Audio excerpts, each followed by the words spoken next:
O'Neill not happy about this. What did you make of this intervention, Dermot? I think it's really harsh, to be honest. The law says dog's O, the O stands for obvious. I think this is possible, and I think the referee's got it right on field, to be honest, because if you look, the player's not in possession of the ball. He's got to carry on after that ball. That's one thing. He's moving away from goal. I think he will get the ball eventually, but by the time he gets the ball, the defender will come across, covering defender. Now, Jay, you disagree on this. You think the player's got an opportunity of having a shot, don't you? Yeah, but again, it's a possible goal-scoring opportunity, right? So that's where Dermot's got me there.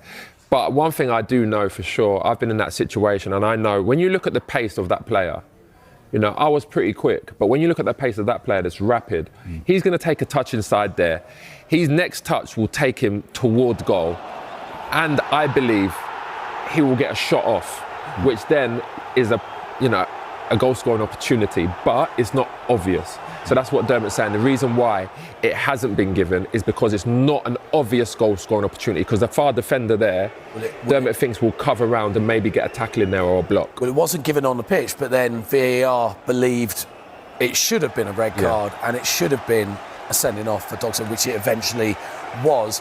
Marcel O'Neill not happy about it because he believes the covering defender could get there. Is that something that VAR are going to take into account in that situation? Not just the fact the ball, to me, looks like it's going slightly away from goal, but the covering defender's going to get there. Yeah, they have to say that. But I just think the forward's going away from goal. He's going to go after the ball, there's no doubt about that. But he's not in possession of the ball, so he's got to gain it.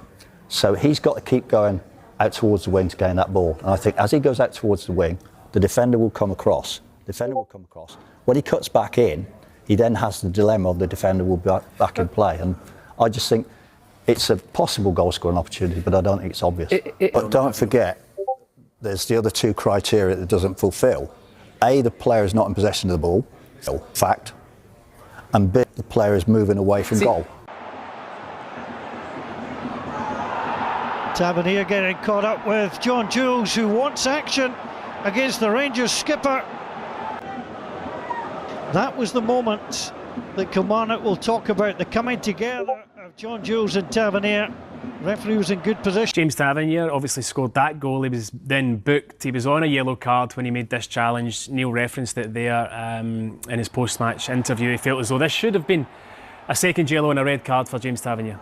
It's a really interesting one. I know there'll be a lot of opinions on it. For me, it's a good ball over the top. John Jules, I think James Tavernier actually panics and does lift his hands. Whether the contact is enough to then give him a second yellow, then a red, that's up for debate. We'll obviously hear about that in the future. But for me, I think he panics. I think he knows John Jules got the running of him, and I'm quite surprised it didn't go to VAR. Well, they will have, of course, looked at it. They check